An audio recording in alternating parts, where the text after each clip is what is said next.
I'm Sure. Darla Anderson, the producer. I'm Lee Unkrich, the director. I'm Adrian Molina, the co-director. And screenwriter. And screenwriter. And songwriter.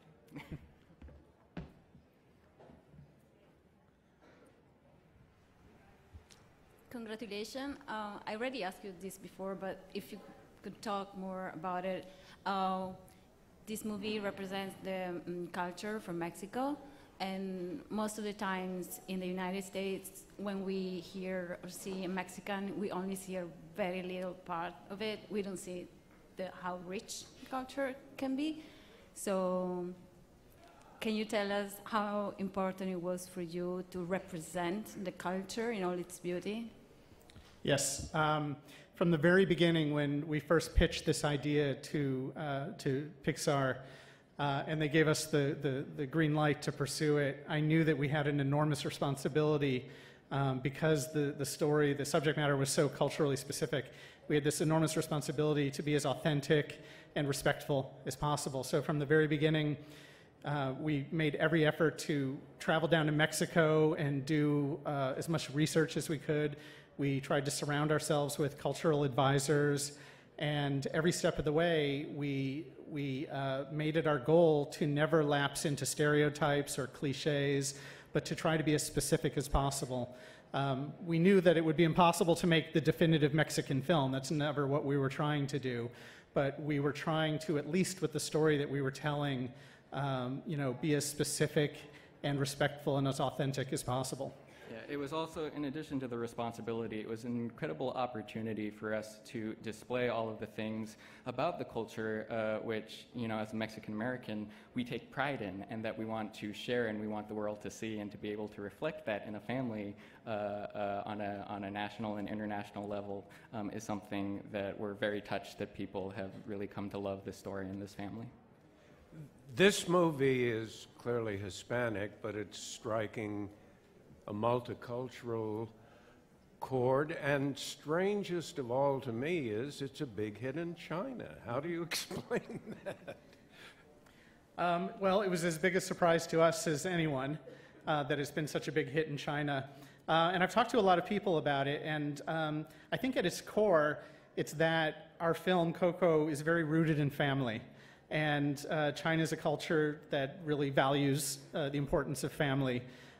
So between that and how emotional the film is, and the fact that the Chinese culture celebrates some holidays and traditions that, while they're quite different from Mexico's Dia de Muertos, they do share some commonalities. So somehow our film resonated with them, even though the culture is so very different. But we couldn't be happier, because it just tells us that we did what we set out to do, which was to not only celebrate Mexico and its traditions, but also make a film that could be as universal as possible. And the fact that halfway around the world in China it's a huge hit tells us that we, I guess, did something right. Hello. Congratulations on a really terrific, sweet film. But I do have to ask a very sort of serious question. This whole event is reflecting the impact of this incredible outpouring of accusations that have really rocked this industry.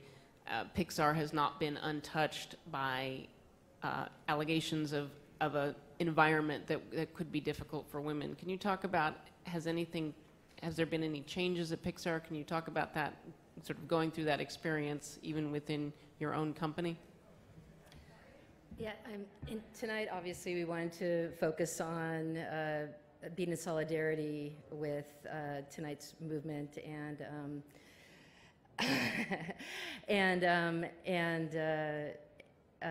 and we have been looking at a lot of things at making our environment as safe as possible and with as much integrity as possible, for sure. It was really vital to all of us, and Darla is kind of the general of our army, being the producer of the film. From the very beginning, we tried to create an environment that really welcomed as many diverse voices as possible, not only through the consultants that we brought in, but through the crew that we assembled. It was a very diverse crew, and we're proud of that. And we believe that all of those voices that we brought together really did help make the movie as successful as it was. And so, yes, moving ahead, we're learning from the lessons of what we did on Coco, and as it's clear from everything going on in the industry, we all can improve. We can all be better, and at Pixar, we have been taking steps, and we will continue to move towards making it an even better place for people to create art. Here in the back. Do you think yourselves took the research work even more serious than other pictures that try to portray the Mexican culture? Because everybody said that you're out of the cliches, you're into the Mexican culture really deep, and you portrayed it very well. Yes, this film in particular at Pixar, we're always very adamant about doing research, but because this is a film that takes place within a specific culture, with a specific tradition, we knew only more so that it was our responsibility to represent that faithfully. So part of that process was making many trips to Mexico, connecting with families, having a core team within the studio of Mexican and Mexican-American consultants who could always keep us aware of the tone and the storytelling so that it reflected all of the things, again, that the Mexicans and myself love about our culture. That was present every single day in every single meeting, and I have to say, this picture has been one of the most encouraging films for me personally, but I know for a lot of people at the studio because of the care and because it reflects what you can do when you take that time and you open the door and invite many voices into the room.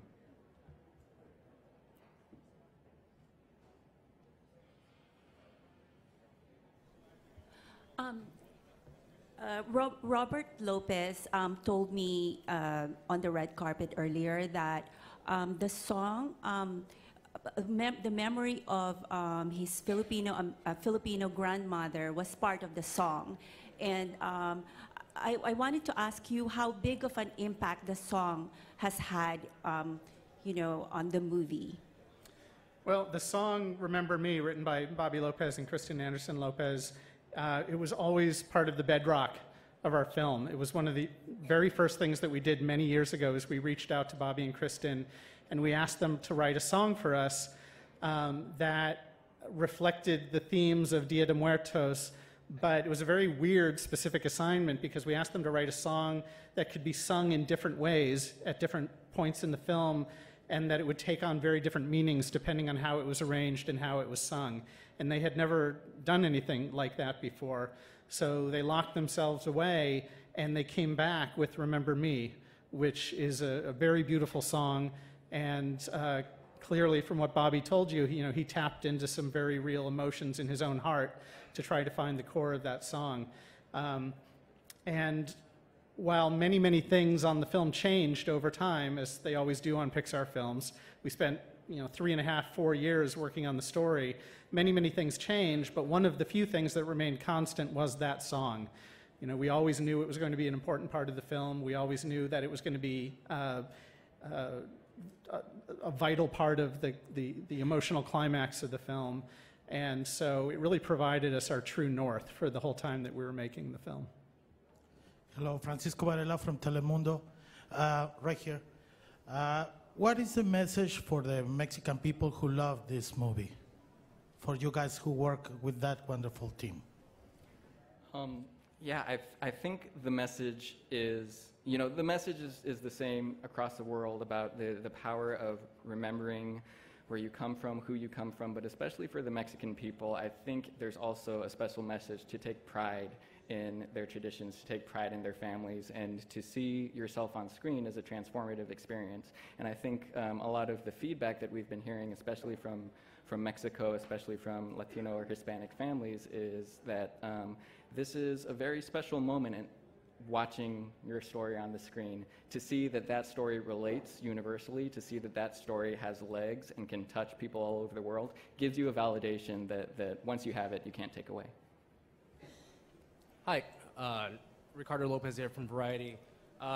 This movie has touched so many people around the world, in Mexico and China and everywhere else, and it's And given its commercial success, its critical success, I mean, as we can see with the nominations and in this award season, there hasn't been very many Latinos represented in the award season. But a movie like this that has done so well, what do you expect? What do you hope to see this movie send a message about sort of the bankability or sort of the viability commercially of other projects, whether live action or animated, that are rooted in a very Latino story? Well, I think one of the things that it has been really encouraging is that we've shown that you can make a film that isn't filled with the usual cliches and stereotypes, that you can tell a very honest, specific story about a culture and have it resonate with people around the world and do well, both critically and commercially.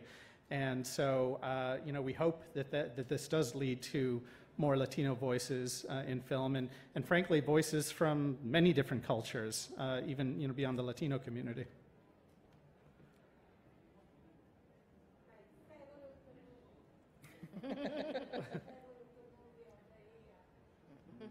Thank you. Thank you. All right. Great. Thank you. Thank you so much.